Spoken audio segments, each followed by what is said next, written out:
नमस्कार दोस्तों, हेलो मित्रों, एनएलएम एजुकेशन में आपका हार्दिक अभिनंदन है, स्वागत है। मित्रों, हमने अब तक जो पहला यूनिट है नेट का, यूजीसी नेट का, उसमें 3 वीडियो बना चुके हैं, पार्ट ए, बी, सी। अब हम चौथे पार्ट पर ध्यान रख रहे हैं। यूनिट फर्स्ट में बहुत लंबा है, मैंने पहली बार ही कहा था कि हर यूनिट में लगभग 5 वीडियो बनेंगी, तो आपको पांचों को बार बार देखना है और क्वेश्चन भी बार बार देखने हैं। मैं भी अभ्यास कराऊंगा, मैं साथ साथ ही क्वेश्चन लेकर चलता हूं। लेकिन मित्रों, जहां तक है कि आप अभ्यास करेंगे तो ज़्यादा बेहतर रहेगा। तो आप अभ्यास ज़्यादा से ज़्यादा करना है, अभ्यास से ही सब कुछ मिलेगा। तो आप अभ्यास पर ज़्यादा ध्यान देंगे तो मैं मानता हूँ कि आप सब कुछ कर जाएंगे। तो अभ्यास पर थोड़ा आप ध्यान भी देंगे। तो आज हम जो उसके नेक्स्ट हमने शिक्षण विधियां भी सारी पढ़ ली थी और उसमें बाकी जो अधिगम के जो सारे शिक्षण अभिक्षमता के जो अन्य टॉपिक थे वो भी देख लिए थे। आज हम उसी का एक सब टॉपिक अधिगम और अध्ययनकर्ता पर चर्चा करेंगे। इसमें मेन अधिगम है। ये अधिगम जो है ये सभी के लिए महत्वपूर्ण है। ये मनोविज्ञान का विषय है, साइकोलॉजी का विषय है। और साइकोलॉजी में मानता हूँ रीट हो, सीटेट हो और चाहे कोई भी परीक्षा हो, इवन आज आईएएस की परीक्षा में भी साइकोलॉजी का भाग है, आरएस में भी भाग है। तो आप किसी भी प्रतियोगी परीक्षा की तैयारी करते हैं तो आपको साइकोलॉजी का बेसिक ज्ञान तो होना ही चाहिए। तो हर प्रकार का विद्यार्थी इस ज्ञान को अपना बेसिक आधार बना ले, फिर जितना उसका स्तर है उस स्तर को आगे बढ़ा ले। मैं तो नेट के स्तर से बता रहा हूँ, नेट में जितना हमारा टच करता है हमें उतना ज्ञान तो होना ही चाहिए। इसके बाद भी अपने ज्ञान अध्ययन को बढ़ाने के लिए आप अधिक से अधिक ज्ञान अर्जित कर सकते हैं। एमए साइकोलॉजी वाले बच्चे भी इस टॉपिक को देख सकते हैं। लेकिन मित्रों, बेसिक अपना ज्ञान आधार बना देना। मैं नहीं कहता कि आप और वीडियो ना देखें और शिक्षक से ना पढ़िए, आप बाकी सबको भी देखें, तुलनात्मक रूप से देखें और मुझे भी देखें, बाकी सबको देखें, लेकिन खाली फोटो ना देखें, थोड़ा सा ज्ञान भी देख लें। तो यही आपसे रिक्वेस्ट है। तो अब चलते हैं अधिगम पर। अधिगम को मानव मनोविज्ञान का या मनोविज्ञान विषय का हृदय कहा जाता है, हार्ट कहा जाता है। तो पहला क्वेश्चन तो ये ध्यान रखना है, अधिगम मानव मनोविज्ञान का हृदय है, हार्ट है। हार्ट जानते हैं दिल है, तो दिल जो है वो अधिगम ही है।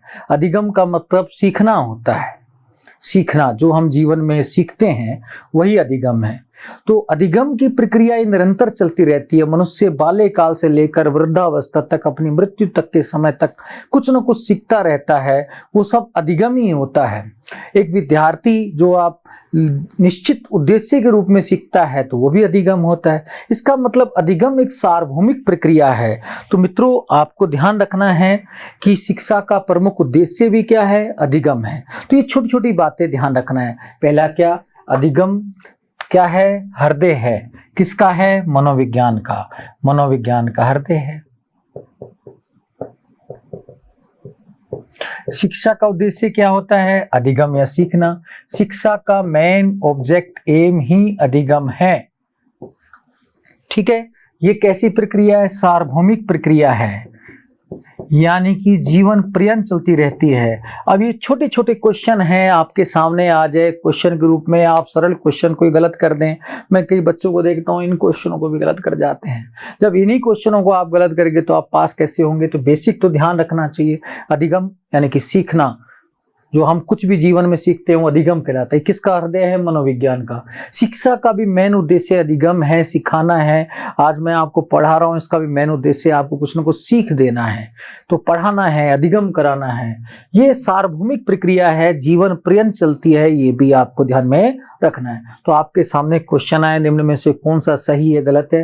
तो तीनों अधिगम के ये रूप है, विशेषताएं हैं, सामान्य बातें हैं अधिगम से जुड़ी हुई। तो ये आपको ध्यान में रखना है।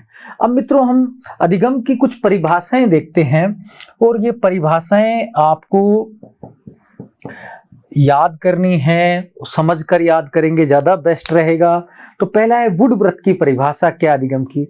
वो कहते हैं नवीन ज्ञान और नवीन प्रतिक्रियाओं को प्राप्त करना अधिगम है, सीखना है नवीन ज्ञान को और नवीन प्रतिक्रियाओं को। अब ये ध्यान रखना, आपके सामने आ जाए ये परिभाषा किसकी है, क्वेश्चन आए तो वुडवर्थ की परिभाषा है, नवीन ज्ञान और नवीन प्रतिक्रियाओं को प्राप्त करना क्या है, अधिगम है। दूसरा है crow and crow. Crow and crow कहते हैं आदतें, ज्ञान और व्यवहार को ग्रहण करना। आदतें, ज्ञान और व्यवहार को, ये परिभाषा किसकी है, क्रो एंड क्रो की। तो ये भी आपको ध्यान रखना है कि ये किसने का अधिगम का मतलब क्रो ने क्या बताया, आदतें, ज्ञान और व्यवहार को ग्रहण करना। गिलफोर्ड क्या कहता है, व्यवहार के फलस्वरूप व्यवहार में परिवर्तन आना, व्यवहार के फलस्वरूप व्यवहार में परिवर्तन आना अधिगम है। हम कोई व्यवहार करते हैं, उससे कुछ सीखते हैं, फिर हमारे व्यवहार में परिवर्तन आता है, वो अधिगम है। जैसे सिंपल से हम साइकिल चलाते हैं, बाइक चलाते हैं, तो पहले दूसरा गियर लगाते हैं, पहले के तो हम गिर जाते हैं, फिर हम दोबारा सोचते हैं नहीं अब पहला लगाएंगे, तो वो अधिगम है। व्यवहार के फलस्वरूप व्यवहार में परिवर्तन आना, कि आदमी जब तक व्यवहार नहीं करेगा तो फिर उसके व्यवहार में परिवर्तन नहीं आएगा, कुछ सीखेगा नहीं। तो वही बेसिकली कहता है व्यवहार के फलस्वरूप व्यवहार में परिवर्तन आना अधिगम है, गिलफोर्ड ने कहा था। गेट्स क्या कहता है, अनुभव और प्रशिक्षण द्वारा जो व्यवहार में परिवर्तन आता है वो अधिगम है। अनुभव द्वारा, कुछ हम अपने मानवीय अनुभव द्वारा और कुछ ट्रेनिंग द्वारा, जैसे बीएड की ट्रेनिंग होती है, एमए की ट्रेनिंग, बेसिकली एसटीसी की ट्रेनिंग, ये सब ट्रेनिंग्स पार्ट है, शोध जो आपसे कराया जाता है विद्यार्थी को शिक्षक की निगरानी में, तो उसके फलस्वरूप आपके व्यवहार में जो परिवर्तन आते हैं तो वो क्या है, अधिगम है। तो ये परिभाषाएं 4 मैंने बताई हैं, चारों महत्वपूर्ण हैं और आपको याद रखनी है।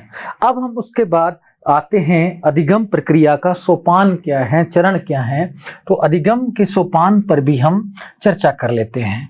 तो थोड़ा सा मित्रों, क्योंकि छोटे छोटे सवाल हैं, कब कौन सा आ जाए तो ये आपको पता नहीं चलता है, इसलिए थोड़ा ध्यान रखना है, तो आपको गड़बड़ नहीं करना है।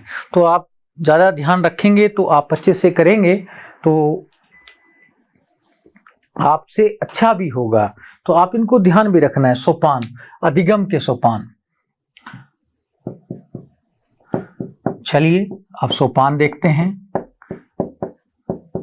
देखो बेटा मित्रों, जैसे व्यक्ति है, विद्यार्थी है, ये पहले अभी प्रेरित होता है। जैसे आप भी नेट का पेपर है, अभी प्रेरणा आएगी कि नेट की वैकेंसी आएगी, तो आप तभी अभी प्रेरित होंगे काम करने के लिए।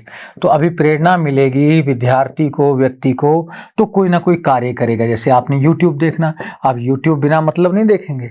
जब नेट देने के लिए या सीटेट का पेपर देखने के लिए, रीट का पेपर देने के लिए, किसी का परीक्षा देने के लिए ही बेसिकली आप कार्य करेंगे, यूट्यूब देखेंगे।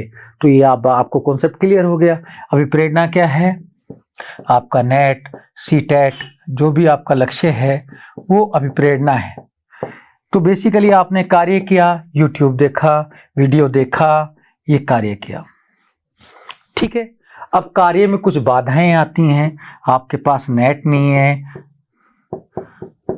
या कौन सी वीडियो देखें। कई लोग बताते बोलते ज़्यादा हैं, बोलते बताते कम हैं। कुछ लोग सिर्फ अपने बारे में बताते रहते हैं, वो मैटर पर ही नहीं आते हैं। तो आप फिर इन बाधाओं को दूर करते हुए कि नवीन कार्य करते हैं, फिर आप प्रतिक्रिया करते हैं, कार्य करते हैं। लास्ट में आपको अनुभवों का संगठन प्राप्त हो जाता है और फिर इस अनुभवों के संगठन के माध्यम से आप जब क्रिया करते हैं तो बेसिकली तो कहते हैं आप अपना उद्देश्य प्राप्त कर लेते हैं। क्या प्राप्त कर लेते हैं? उद्देश्य। अब बाधाओं को दूर करने के लिए कार्य किया, अनुभवों को संगठन प्राप्त किया और उसके बाद अनुभवों के संगठन के माध्यम से जब कार्य करेंगे तो उद्देश्य की प्राप्ति हो जाती है, आप नेट क्वालिफाइड हो जाते हैं। तो इस प्रक्रिया को, सोपान को ध्यान रखना है कि नेट कि जो वैकेंसी है या फॉर्म भरना या कोई भी चीज़ है, आपको विपरीत की तो आपने वीडियो देखना, किताब खोलना प्रारंभ किया, लेकिन कुछ बाधाएं आई तो आपको किताब कहाँ से लाएं, नेट संबंधी बाधाएं भी हो सकती हैं, वीडियो की अधिकता भी बाधा हो सकती है। तो बहुत सारी बाधाएं आई तो आपने इनको बाधाओं को दूर करने के लिए बहुत सारे कार्य किए, लोगों से पूछा या स्वयं देखा, भाई ये वीडियो में ये शिक्षक हैं, ये टू द पॉइंट बताते हैं, ये इधर उधर की बातें करते हैं, कुछ लोग कुछ भी नहीं बताते, बार बार रोते रहते हैं, तो कुछ लोग खाली अपना बस फेस कट ही बताते रहते हैं। तो आपको मेन टारगेट पर देखना है कि कैसे इसको बाधा को दूर करें। फिर आपको एक अनुभवों का संगठन प्राप्त किया, तो अनुभवों के संगठन के आधार पर जब आपने कार्य किया, आपने कुछ चुनिंदा लोगों को देखा, चुनिंदा किताबों को पढ़ा, तो आपको सफलता हासिल हुई, तो फिर आप सफल हो जाते हैं। तो दैट इज द अधिगम। तो आपको पूरा अधिगम की प्रक्रिया हो जाती है, सीखने की प्रक्रिया हो जाती है और आप अपना उद्देश्य प्राप्त कर लेते हैं। तो इस प्रकार से अधिगम का सोपान आपको क्लियर हो गया होगा। अब अधिगम के प्रकार क्या हैं, हम प्रकारों पर भी चर्चा करते हैं। मित्रों तनाव लेकर नहीं, आप खुश होकर जब काम करेंगे तो कहते हैं कि कोई भी चीज फिसलती तो है, कोई पकड़ में कोई चीज नहीं आती, फिसलती जरूर है, लेकिन भाई फिसलना भी जीवन में जो है वो भी कहीं ना कहीं सफलता ही लाता है, तो वो भी आपको ध्यान रखना है। तो अधिगम के प्रकार, अधिगम के मुख्यतः 3 प्रकार है मित्रों। पहला है संज्ञानात्मक या ज्ञानात्मक, कोग्निटिव बोलते हैं।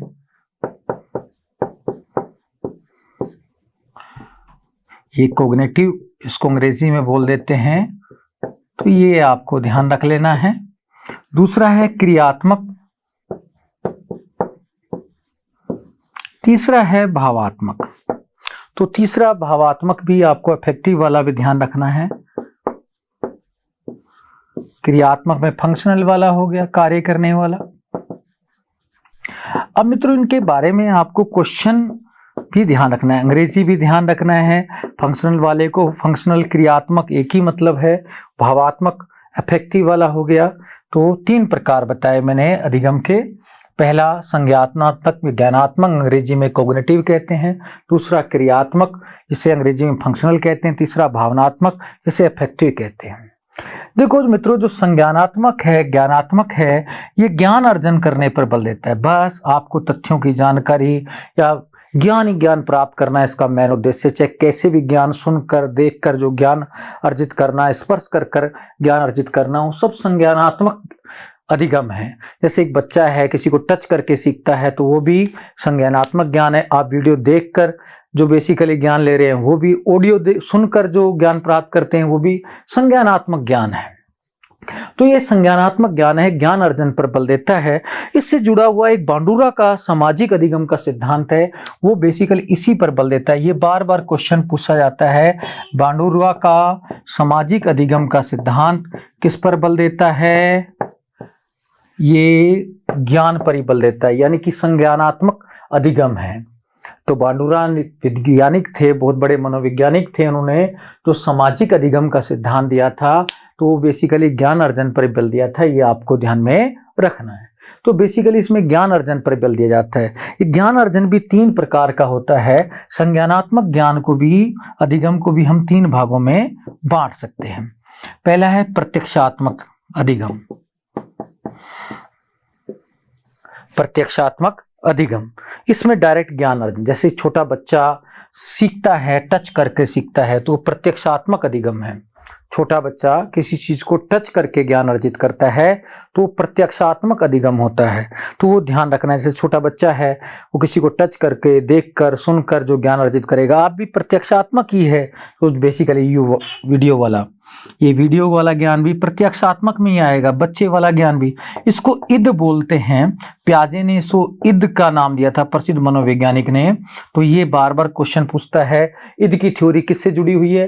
प्रत्यक्षात्मक अधिगम से जुड़ी हुई है, जो संज्ञानात्मक अधिगम का एक रूप है, एक भाग है।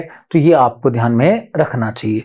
दूसरे प्रकार का जो अधिगम है, वो है प्रत्यात्मक या कंसेप्चुअल। ये कंसेप्ट पर आधारित है। इसमें चिंतन, मनन, आलोचना, इन पर ज्यादा, तर्क वितर्क, इन पर ज्यादा बल दिया जाता है। ये जब आएगा, जब आप मान लीजिए इस पूरे वीडियो को देख लेते हैं, उसके बाद आलोचना करते हैं, तो वो इस प्रकार का अधिगम हो गया कि बेसिकली आपका प्रत्यात्मक ज्ञान हो गया, कि आपने सुना, उसके बाद समझा, थोड़ा आलोचना की। ये बेसिकली इस श्रेणी में आएगा। अब तीसरा प्रकार का जो आपका ज्ञान है, इसमें बेसिकली युवा अवस्था में यही होता है। ये भी ध्यान रखना, युवा अवस्था में प्रत्यात्मक ज्ञान पर ज्यादा बल दिया जाता है। कि आदमी जब कॉलेज में रहता है, तो वो ज्यादातर चिंतन मनन करता है, हर चीज की आलोचना करना, ये करना। बेसिकली उसका मेन लक्ष्य रहता है कहीं ना कहीं प्रश्न पूछना। ये अमूर्त वाला चिंतन, इसको कहते हैं ईगो पर आधारित। तो ये भी आपको पूछ लेगा कि ईगो पर आधारित कौन सा अधिगम है? तो प्रत्यात्मक है, जो संज्ञानात्मक का एक रूप है। ये युवा अवस्था में ज्यादा देखने को मिलता है।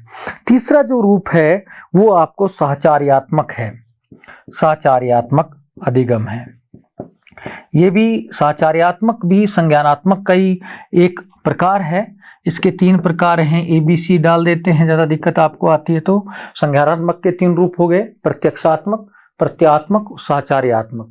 इसमें बेसिकली क्या है, पुराने ज्ञान और नए ज्ञान को जोड़कर कार्य किया जाता है। साचार्यात्मक में पुराने अधिगम सीखने के अधिगम को और नए अधिगम को जोड़कर कार्य किया जाता है, तो साचार्यात्मक आता है। जैसे बेसिकली आप साइकिल चलाना चाहते हैं या बाइक चलाते हैं तो एक बार गिर जाते हैं, उससे फिर आपको नया अनुभव प्राप्त होता है, वो बेसिकली साचार्यात्मक अधिगम हो गया। तो मित्रों, आपको ये तो समझ आ गया होगा कि संज्ञानात्मक या ज्ञानात्मक जो अधिगम है ये ज्ञान पर बल देता है। बांडुरा का सामाजिक अध्ययन जो अधिगम का सिद्धांत है उसी पर आधारित है। ये 3 प्रकार का होता है संज्ञानात्मक। पहला प्रत्यक्षात्मक, इसमें वीडियो देखना, डायरेक्ट वस्तुओं को टच करके सुनना, इस प्रकार का। इसको इद की बेसिकली बात करते हैं, इद पर बल देता है। तो इसको प्याजे ने ध्यान दिया था। तो इसमें डायरेक्ट ज्ञान की प्राप्ति होती है, तो खाली बस तथ्य है उसको जानना है, सुनना है, अपने अंदर समाना है, ये जिसको रटना भी एक तरीके देते हैं। दूसरा प्रत्यात्मक है, कंसेप्चुअल है। इसमें बेसिकली कॉन्सेप्ट पर आधारित होता है। इसमें तर्क वितर्क, सोचना, चिंतन मनन करना, आलोचना करना, ये आता है। युवा अवस्था में इस प्रकार का ज्ञान ज्यादा होता है, ईगो पर बल देता है। तीसरा सहचार्यात्मक होता है, थोड़ा प्रौढ़ावस्था में आता है सहचार्यात्मक, जब आदमी अपने पुराने अनुभव और नए अनुभव को जोड़कर सीखता है। मैंने कहा ना कि जब आप अभी युवा अवस्था में, आप अभी कपड़े देखेंगे, यूट्यूब देखते समय शक्ल देखेंगे, चेहरे देखेंगे, उसी से ज्ञान प्राप्त करेंगे, तो फिर आलोचना भी करना शुरू कर देंगे, पूरा गहन नहीं देखेंगे, तो आपका भी इधर ज्यादा घूमता है। जब आप प्रौढ़ावस्था में धीरे धीरे मैच्योरिटी आपके अंदर आ जाएगी, कई मैच्योर लोग भी वीडियो देख रहे होंगे, तो उनके अंदर क्या है कि वो पुराने ज्ञान और नए ज्ञान, यानी कि पुरानी वीडियो और मेरी वीडियो को देखकर फिर निष्कर्ष निकालेंगे कि कौन उचित है, कौन अनुचित है, किसको ज्यादा देखना बेहतर है। तो साचार्यात्मक है। अगला आते हैं हम क्रियात्मक अधिगम। तो अधिगम के 3 प्रकार बताए, पहला संज्ञानात्मक, दूसरा क्रियात्मक और तीसरा भावनात्मक। अब क्रियात्मक होता है, क्रियात्मक में बेसिकली कार्य करने पर बल जाता है, कि कहते हैं बार बार करते रहो कार्य, यानी कि इसमें निपुणता, कार्यकुशलता, इन पर ज्यादा कर करके सीखने पर बल दिया जाता है। बार बार अभ्यास करने पर, कर करके सीखने पर बल दिया जाता है, बार प्रैक्टिस कराई जाती है। जैसे आपसे टीचर कहता है दोबारा लिखो, दोबारा लिखो, दोबारा याद करो, दोबारा पढ़ो, दोबारा पढ़ो, वो सब क्रियात्मक अधिगम है। जैसे मैं कहता हूं बार बार वीडियो को देखो, दैट इज द क्रियात्मक फंक्शनल अधिगम हो गया, कि आपके अंदर निपुणता तभी आएगी। कोई टीचर पढ़ाता भी है तो बार बार पढ़ाए, बार बार पढ़ाए, तो उसके अंदर निपुणता आती है। तो ये कार्यकुशलता पर, निपुणता पर ज्यादा ध्यान देता है और बार बार अभ्यास करने की बात करता है, इसके अंदर बल दिया जाता है। कहते हैं कि करत करत अभ्यास के जड़ मत हो सुधान, रस्सी आवजात के सिरत पर निशान। तो उस थ्योरी पर ज्यादा ध्यान देता है कि आप अभ्यास करेंगे तो आपको सफलता मिलेगी। मधुमक्खी वाली कहानी है कि आप 6 बार कोई गिर सकता है तो 7वीं बार उठ सकता है। मोहम्मद गौरी वाली कहानी है, पृथ्वीराज चौहान वाली कहानी है कि बार बार युद्ध लड़ेंगे तो आपको जीत सुनिश्चित मिलेगी। तो आप अभ्यास करते रहो, असफलता कुछ नहीं है। तो ये क्रियात्मक ही कहता है, निपुणता आती रहेगी, आप अगली बार फिर पास हो जाएंगे। तो किसी भी असफलता से घबराना भी नहीं चाहिए। तो क्रियात्मक अधिगम आपसे यही कहता है। तीसरा है भावात्मक। भावात्मक में क्या है कि बेसिकली इसमें बच्चे का जो अफेक्शंस जो रहता है, भावनाएं रहती हैं, उसको कहीं ना कहीं टीचर के साथ, उस विषय के साथ जोड़ने का प्रयास किया जाता है। और इसलिए कभी चित्र, डायग्राम ये ज्यादा बनाया जाता है। जैसे मित्रों, मैंने भी आपको सीधे तरीके से ना पढ़ाकर डायग्राम से पढ़ा है, ताकि आपको सरलता रहे और आप मेरे बोर्ड के साथ और मेरे साथ जुड़ जाएं। ये बेसिकली क्या है, मैं भावनात्मक चित्रण है। कहीं ना कहीं चित्र बनाना, डायग्राम बनाना, ये सब भावात्मक अधिगम है। कहीं ना कहीं आपके अनुरूप कार्य करना, मैं भावनाओं से जुड़ना चाहता हूं, तो मैं भी आपसे कहता हूं कि मैं आपकी भावनाओं के अनुरूप ही कार्य कर रहा हूं। तो जो भी है, नेट की क्लास लेना, ये सारा भावनात्मक है।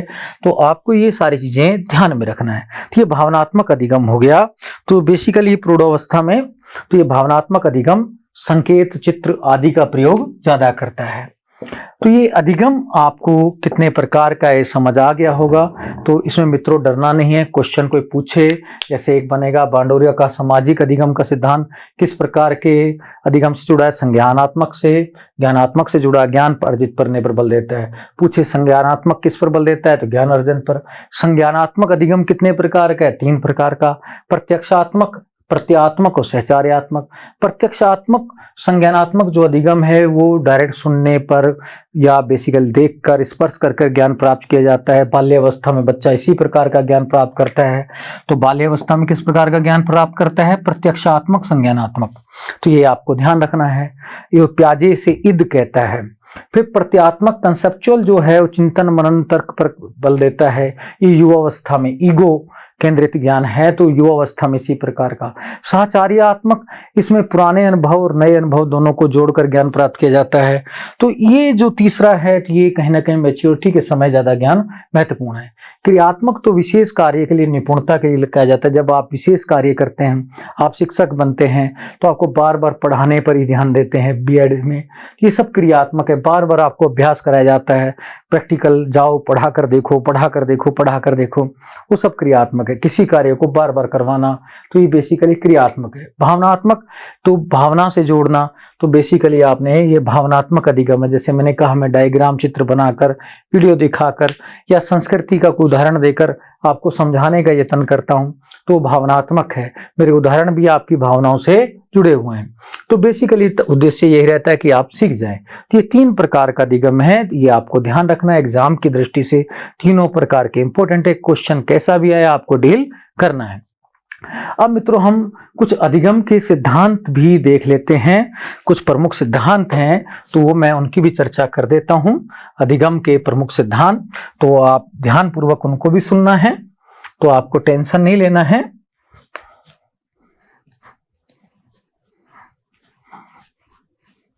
अधिगम के सिद्धांत, अधिगम के सिद्धांत में पहला जो है सिद्धांत है थॉर्नडाइक का है। तो थॉर्नडाइक का सिद्धांत है, तो मैं उसको बताता हूं। अधिगम के सिद्धांत, तो आप तनाव ना लेकर थोड़ा सुनने पर ध्यान देंगे। 4 छोटे छोटे सिद्धांत हैं, बहुत ज्यादा कुछ नहीं है, लेकिन बेसिक हैं। चाहे मैंने कहा ना, आप चाहे नेट की तैयारी कर रहे हैं, यूजीसी नेट की, चाहे आप सीटेट की तैयारी कर रहे हैं, चाहे आप किसी भी शिक्षक की तैयारी कर रहे हैं, चाहे रीट की तैयारी कर रहे हैं, आप सबके लिए महत्वपूर्ण टॉपिक है, तो आप इसको ध्यान रखना है। पहला है थॉर्नडाइक का अधिगम सिद्धांत। थॉर्नडाइक का, थॉर्नडाइक प्रसिद्ध मनोवैज्ञानिक थे, जिनका जो जीवन काल है वो भी आपको ध्यान में कहीं ना कहीं रहना चाहिए। 1874 से 1949 तक इनका जीवन काल रहा था, तो ये भी आपको ध्यान में रहना चाहिए। इन्होंने उद्दीपन अनुक्रिया का सिद्धांत दिया था। उद्दीपन अनुक्रिया का सिद्धांत दिया था। उद्दीपन अनुक्रिया का सिद्धांत दिया था। तो बेसिकली ये आपको ध्यान रखना है।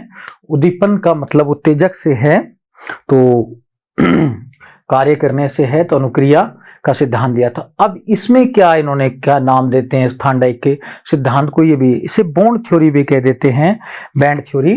तो ये भी ध्यान रखना है। इसका दूसरा नाम बैंड थ्योरी भी है। क्या नाम है? Band theory. तो मित्रों ये ध्यान रखना है कि थॉर्नडाइक का जो उद्दीपन और अनुक्रिया का सिद्धांत है, इसका दूसरा नाम क्या है? बैंड थ्योरी है। इसका एक नाम और है कनेक्टिविज्म, तो वो भी ध्यान रखना है। कनेक्शनिज्म नाम है, तो वो भी आपको ध्यान रखना है। कनेक्शनिज्म वाली बात भी इसी से। इसमें एग्जाम्पल दिया था थॉर्नडाइक ने, बहुत ही एग्जाम्पल अच्छा था। एक भूखी बिल्ली थी, उसको पिंजरे में बंद कर दिया। ये भूखी बिल्ली है, पिंजरे में बंद है, बिल्ली है, पिंजरे में बंद है। इसके सामने मांस का टुकड़ा डाला,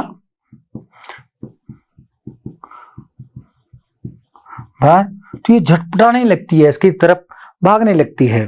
तो ये बेसिकली क्या है? उत्तेजक और उद्दीपन। तो बेसिकली मांस का टुकड़ा डालना उत्तेजक है और झपटना उद्दीपन है। तो बेसिकली कहते हैं कि जब कोई आप उत्तेजक देंगे तभी कोई आदमी क्रिया करेगा, यानी कि सीखने का यत्न करेगा। तो इसी प्रकार से आपने देखा सरकारें भी ये उद्दीपन अनुक्रिया वाली थ्योरी, थांडाइक की थ्योरी आपके सामने बोल देती हैं। कहते हैं कि अभी इतने करोड़ की योजनाएं निकलेंगी, इतने लाख भर्तियां निकलेंगी। अब भर्तियां निकालना पता नहीं कब निकलेंगे, लेकिन मात्र घोषणा कर देते हैं। तो वो कहीं ना कहीं ये उद्दीपन अनुक्रिया का सिद्धांत है, यानी कि आपके सामने उद्देशक फेंक देते हैं और उसके बाद आप बिल्कुल तैयारी करना शुरू कर देते हैं, पता नहीं वैकेंसी निकलेगी या नहीं निकलेगी। वो वैसे ही है, बंद पिंजरे में कोई बिल्ली है, उसके सामने मांस का टुकड़ा फेंकना, लेकिन वो मांस का टुकड़ा हाथ नहीं आता है। आ गया मित्रों समझ?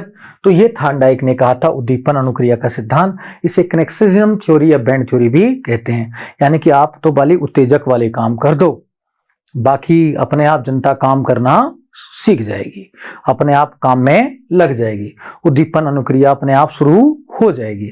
तो ये वाली थ्योरी, तो ये अधिगम है, उद्दीपन से भी आदमी अधिगम करता है, सीखने का प्रयास करता है। ये जो पद्धति है, सिद्धांत है, जो कहीं ना कहीं मनुष्य को आशावादी बनाता है और असफलता में सफलता देखना सिखाता है। ये थांडाइक का सिद्धांत है जो उद्दीपन अनुक्रिया का, कि आशावादी है, असफलता में कहीं ना कहीं सफलता देखता है। आज विद्यार्थी यही कर रहे हैं कि अभी नेट का ही देख लो, चाहे कि नेट की वैकेंसी आएगी ना। अब नेट की डिग्री से तो कुछ होता नहीं जब तक कॉलेज लेक्चर की वैकेंसी नहीं आए। अब पता नहीं कॉलेज लेक्चर की कब आएगी, तो लेकिन हम आशाजनक हैं, इसी में कार्य करते रहते हैं। तो ये उद्दीपन अनुक्रिया का सिद्धांत है आज जो हमारे अंदर है। चाहे मैं पढ़ा रहा हूँ तो मैं भी, भाई नेट की परीक्षा होगी तो उसमें मैं भी इसी दिशा में और आप भी इसी दिशा में, तो उद्दीपन अनुक्रिया का सिद्धांत हो गया, आशावादी है। अब असफलता सफलता, ज्यादातर तो कहते हैं सफलता के चांस होते हैं, बाद में ही सफलता मिलती है, मेहनत करने के बाद वैसे भी कंपटीशन है। ये थांडाइक का सिद्धांत। दूसरा जो सिद्धांत अधिगम का है वो भी हम देखते हैं, वो है पावलोव का अनुकूलित अनुक्रिया का सिद्धांत। पावलोव का अनुकूलित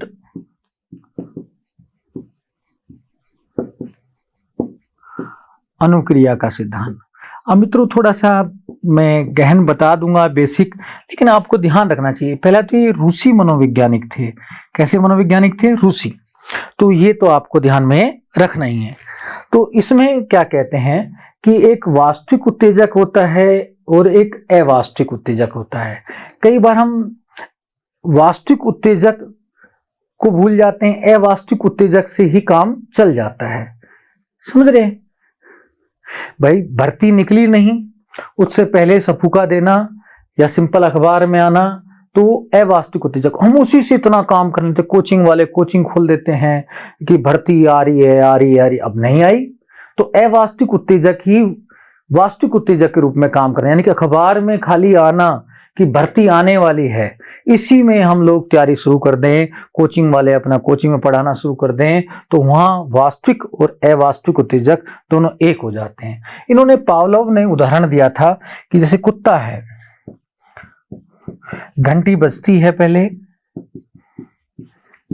खाना मिलेगा, खाना डाला जाता है, तब लार टपकाता है, यानी कि खाना डालने के बाद पहले लार टपकाता है। लेकिन हम ये प्रक्रिया बार बार करते हैं तो सेकंड स्टेज में क्या पाते हैं कि कुत्ता घंटी बजने पर ही लार टपकाने लग जाता है। क्या टपकाने लग जाता है? लार। यानी कि खाना डालना वहां जरूरी नहीं रह जाता सेकंड स्टेज में, घंटी से ही लार टपकाना। वही है कि विज्ञप्ति आई भी नहीं है, अभी खाली अखबार में आया है, न्यूज़पेपर में आया, और हम शुरू हो जाते हैं आ गई भर्ती। तो ये वाला जो है लार टपकाना, तो बेसिकली ये सारा कि अनुकूलित अनुक्रिया का यहाँ वास्तविक उत्तेजक और अवास्तविक उत्तेजक, जो अवास्तविक उत्तेजक है वही वास्तविक उत्तेजक का कार्य करने लग जाता है। घंटी बजाने पर खाना डाला ही नहीं, लेकिन कुत्ता लार टपकाना पहले शुरू कर देता है। तो ये बेसिकली आपको ध्यान में रखना है। तीसरा जो है तो हम मित्रों उस पर भी चर्चा करते हैं, स्किनर का क्रिया प्रसूत का सिद्धांत, तो वो भी ध्यान रखते हैं।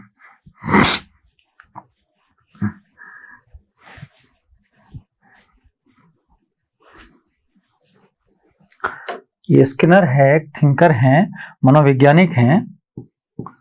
इनका क्रिया प्रसूत का सिद्धांत था। तो ये भी थोड़ा सा इंपॉर्टेंट है, तो आप देख लेंगे तो कोई गड़बड़ नहीं होगा। सूत अनुबंधन का सिद्धांत। तो नाम ध्यान रखना है, एक तो पहला कि नाम टिपिकल नहीं लगना चाहिए, इसको नॉर्मल बनाना है। अभी तो मैंने नेट में इतना ही है आपके इतना बताया, बाकी मनोविज्ञान के विद्यार्थी तो बहुत गहन से पढ़ते हैं इसे, तो आपको ये ध्यान रखना है। ऑपरेंट कंडीशनिंग जो सिद्धांत भी कहते हैं, ऑपरेंट कंडीशनिंग, तो ये भी आपको ध्यान रखना है। इसको अंग्रेजी में क्या कहते हैं, इसमें क्या होता है, तो ये भी ध्यान रखना है। ये बीएफ स्किनर ने दिया था। किसने दिया था? बीएफ स्किनर ने 1938 में ये प्रस्तुत किया था। तो ये ध्यान रखना है भाई, ये किसने दिया था?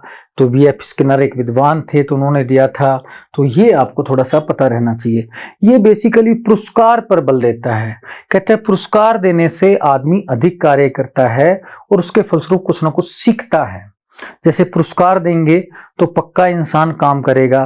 जैसे अभी आप कई ऑनलाइन क्लास वाले भी देखना है, तो वो कहते हैं कि भाई जो बच्चा क्वेश्चन में ज़्यादा आंसर बताएगा तो उसको बेसिकली ज़्यादा छूट मिलेगी या पैसे मिलेंगे या पुरस्कार मिलेगा, तो बच्चा ज़्यादा से ज़्यादा पढ़ता है पुरस्कार जीतने के लिए। तो वही थ्योरी कहीं ना कहीं ये है। तो इसमें वो उदाहरण देता है कि जैसे एक बंद बॉक्स है, उसमें चूहा घूमता है, लेकिन जैसे चूहे को पिंजरे का खोला जाता है, बॉक्स को खोला जाता है और उसको कुछ खाने को मिल जाता है, तो उसे पुनर्बल प्राप्त होता है और वो और अधिक तेजी के साथ घूमता है। तो जैसे हम लोग हैं, हम लोग बेसिकली नौकरी की तैयारी कर रहे हैं, किसी बड़े काम की तैयारी कर रहे हैं, यदि हमें कुछ सफलता मिल जाती है तो फिर हमारे पुनर्बल मिल जाता है। जैसे हम नेट की तैयारी कर रहे हैं, कोई लेक्चरर बनना चाहते हैं, इसी बीच में हमारा 3rd ग्रेड 2nd ग्रेड में सिलेक्शन हो गया, तो हमें पुनर्बल मिल जाता है, तो हम ज्यादा काम करने लग जाते हैं। तो यही थ्योरी कहीं ना कहीं स्किनर की थ्योरी है, क्रिया प्रसूत का सिद्धांत। तो बेसिकली कहता है पुरस्कार मिलने से आदमी तेज गति से काम करता है, क्योंकि फल की इच्छा तो करता है, बिना फल के लंबे समय तक कार्य नहीं होता। कुछ थोड़ा भी फल मिलता है तो आदमी तेज गति से काम करता है, तो इसलिए फल मिलना चाहिए। तो ये आपको ध्यान में रखना है। ये पुरस्कार पर ज्यादा बल देता है। किस पर बल देता है? पुरस्कार पर। तो कहता है पुरस्कार से सीखना है। तो उदाहरण भी ध्यान रखना है। किसने क्या दिया था? पिंजरे का उदाहरण, कि एक बॉक्स में चूहा पिंजरे में बंद है, तो बार बार तेज गति से घूमता है। अगर उसका गेट खोलकर उसको खाने कुछ मिल जाए तो वो तेज गति से काम करता है। तो ये आपको उदाहरण भी ध्यान में रखना चाहिए। अगला है कि गेस्टाल्ट का जो सिद्धांत है, एक लास्ट सिद्धांत है। आपका मैं ज्यादा टाइम नहीं लूंगा, लंबी वीडियो नहीं आपको टेंशन दूंगा, लेकिन आपको बेसिक छोटी छोटी चीजें ध्यान रहनी चाहिए, तो उसके बिना काम भी नहीं चलेगा। गेस्टाल्ट का सिद्धांत, इसका कहते हैं गेस्टाल्ट का अंतः सूझबूझ का सिद्धांत। वो इसके अंदर कहते हैं कि आदमी की अंतर सूझबूझ विकसित करनी चाहिए, क्योंकि आदमी लंबे समय तक खुद कार्य करेगा तो सफल होगा। कि जैसे आपने मूवी देखी होगी खिलाड़ी 786 देखी होगी, उसमें पिता होता है अपने बेटे को मनसुख को छोड़ देता है, कहता है खुद काम करेगा तो सीखेगा। तो वहाँ कहीं ना कहीं अंतर सूझबूझ से सिखाना चाह रहे थे। कई बार माता पिता भी ऐसे करते हैं, हमारा चलते चलते हाथ छोड़ देते हैं ताकि हम खुद चलें, खुद सोचें, खुद देखें, तो खुद ज्यादा विकास कर पाएंगे। तो गेस्टाल्ट कहता है कि व्यक्ति के अंदर एक अंतः सूझबूझ रहता है, अगर उसको विकसित कर दिया जाए तो व्यक्ति खुद ही सीखना शुरू कर देता है। तो सबसे अच्छी तकनीक सिद्धांत मानता है इसको, अंतः सूझबूझ को। इसमें एक उदाहरण भी देता है। एक चिंपैंजी होता है, कमरे में बंद है, उसकी छत पर खाना है, तो एक डिब्बा सरकाकर खाने को उठा लेता है। तो बेसिकली कहता है सूझबूझ विकसित हो जाती है अगर उसको हम बंद कर दें। बार बार हम उसको सहायता देंगे तो फिर वो आदमी अपना दिमाग नहीं चलाएगा, दिमाग नहीं चलाएगा तो उसके अंदर अंतर्दृष्टि का विकास नहीं होगा। तो ज्यादा किसी भी विद्यार्थी को शिक्षक पर निर्भर नहीं रहना चाहिए, माता पिता पर भी ज्यादा निर्भर नहीं रहना चाहिए, अपनी अंतर्दृष्टि का विकास भी करना चाहिए। ये सिद्धांत इसी बात को कहता है। तो इसमें चिंपैंजी के बॉक्स का उदाहरण भी दिया गया था। चिंपैंजी को एक कमरे में बंद कर दें तो वो क्या करता है, छत पर खाना होता है, तो छत पर खाने को क्या है, बॉक्स लगाकर, वैसे तो हाथ पहुंचता नहीं उसका, बॉक्स लगाकर छत पर खाना उठाता है। तो बेसिकली ये अंतः सूझबूझ उसकी विकसित हो जाती है। तो ये बात भी छोटी सी आपको ध्यान में रखनी चाहिए। ये गेस्टलेट का सिद्धांत है। तो मित्रों मैंने 4 सिद्धांत आपको बताया। चारों में जैसे क्वेश्चन भी आ जाए कि थॉर्नडाइक ने किस पर बल दिया था, तो थॉर्नडाइक ने उद्दीपन अनुक्रिया की बात की थी। उसने खाली कहा था उत्तेजक ही काम करेगा, तो उत्तेजक पर ज्यादा बल देता है, कहता है उत्तेजक से सारे काम हो जाते हैं। उसके बाद मैंने जो सेकंड सिद्धांत आपको बताया पावलोव का अनुकूलित अनुक्रिया का सिद्धांत, वो क्या कहता है कि स्वाभाविक उत्तेजक की बजाय अस्वाभाविक, यानी कि वास्तविक उत्तेजक की जरूरत ही नहीं है, उसका विकल्प भी कई बार काम कर देता है। तो मैंने कहा ना कई बार कि भर्ती निकालने की जरूरत नहीं है, कहने से भी कई बार काम हो जाता है। तो वो वाला अस्वाभाविक उत्तेजक, माता पिता भी कई बार कहते हैं कि बेटा तू पास हो जा, उसके बाद तेरे को कार लेके देंगे। अब पास होंगे तब कार लेके देंगे, अभी तो कुछ नहीं मिल रहा। तो बेसिकली अस्वाभाविक उत्तेजक, तो भी हमारे काम तेजी से शुरू हो जाते हैं, तो वो अस्वाभाविक उत्तेजक है, तो वो भी काम करने ले जाता है। तीसरा जो सिद्धांत है स्किनर का क्रिया प्रसूत का सिद्धांत, जो मैंने अभी बताया, तो ऑपरेंट कंडीशनिंग सिद्धांत, वो बेसिकली कहता है कि पुरस्कार देने से आदमी कार्य तेज करता है। तो वो चारों आपको ध्यान में रखने हैं। पहला थॉर्नडाइक वाला,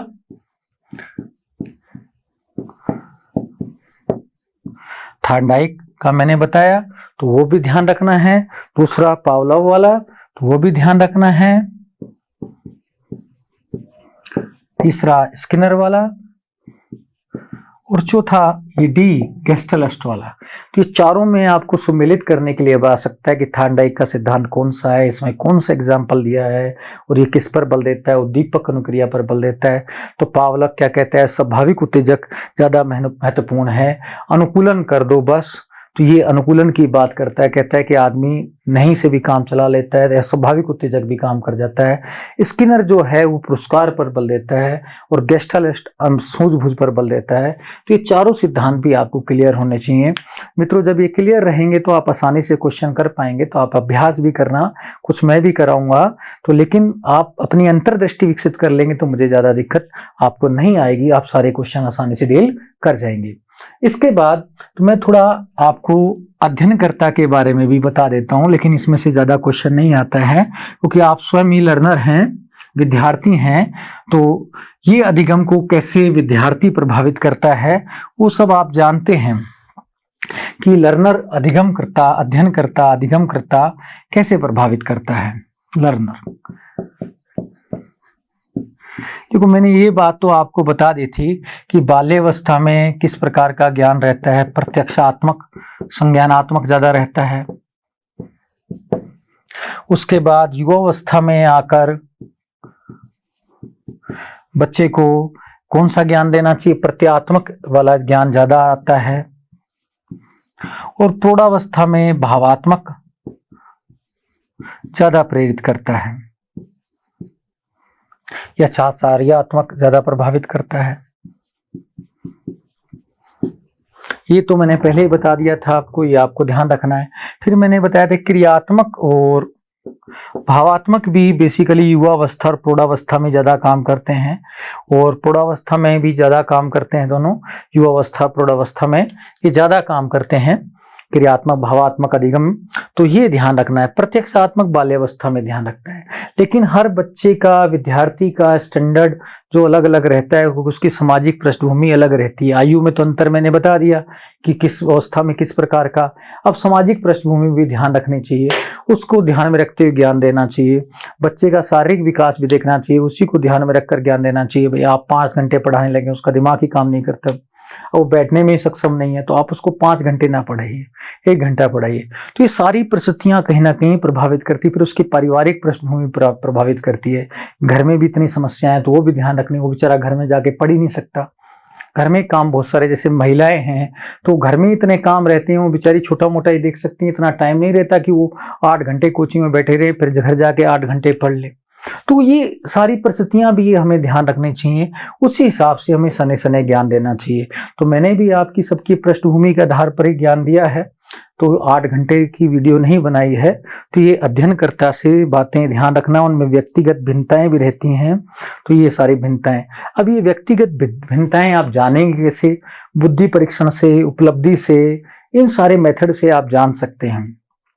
उनकी डिग्री से, शैक्षणिक योग्यता से भी कि भाई आपका अध्ययनकर्ता की भिन्नताएं क्या क्या हैं।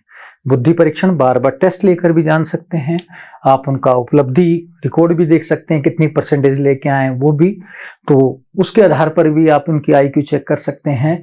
तो ये बेसिकली अध्ययनकर्ता का लेवल देखकर ही उसको उसी प्रकार का ज्ञान देना चाहिए, ये भी ध्यान में रखना चाहिए। मित्रों, इसके बाद हम नेक्स्ट वीडियो जो बनाएंगे उसमें शिक्षण सहायक सामग्री और मूल्यांकन प्रणाली पर बल देंगे। तो शिक्षण अधिक्षमता, जो बेसिकली अभिक्षमता हमारा पहला यूनिट चल रहा है, अब उसकी एक वीडियो और बनानी बाकी है, उसके बाद क्वेश्चन आंसर देखेंगे, तो वो भी हम नेक्स्ट वीडियो बनाएंगे। लेकिन मित्रों, मेरी आपसे रिक्वेस्ट है, आप इस वीडियो को ज़्यादा से ज़्यादा लाइक करें, सब्सक्राइब करें। अगर आप इसको देखेंगे तो मैं थोड़ा मेहनत और करूँगा, और अच्छे से काम करेंगे तो आप अच्छे से, क्योंकि अब कोरोना तो है ही है, इसमें मुझे भी बहुत सारी समस्याएं आएंगी, आपको भी आएंगी, लेकिन हम मिलकर काम करेंगे तो नो डाउट आगे बढ़ेंगे। इसी के साथ मैं आपसे विदाई लाता हूँ। बहुत बहुत धन्यवाद। हम जल्दी मिलेंगे। धन्यवाद।